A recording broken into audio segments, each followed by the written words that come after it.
देते हुए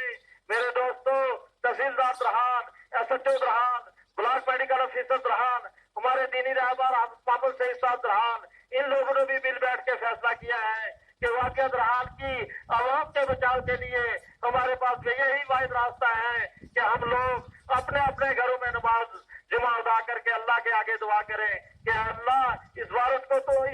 तूने दिया है, इस वायरस को तू ही खत्म कर सकता है। और इसका वाहिद तरीका यही है कि अपने अपने घरों में बैठकर अल्लाह के आगे दुआ कीजिए हाथ फैला के कि अल्लाह हमें इस खतरनाक वायरस जानलेवा से बचाए।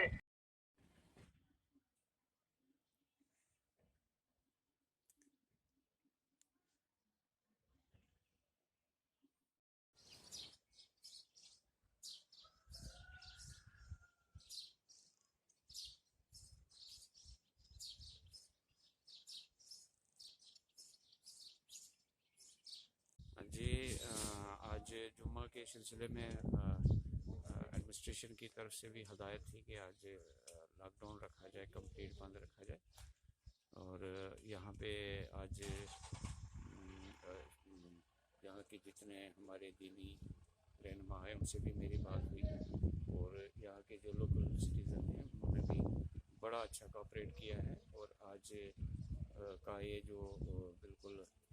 पीसफुल यहाँ का आप देख रहे हो लॉकडाउन, ये इसमें मैं तमाम बहरहाल आवाम का ख़ासकर शुक्रिया अदा करता हूँ कि उन्होंने हर वक्त मेरी बात पे, एडमिनिस्ट्रेशन की बात पे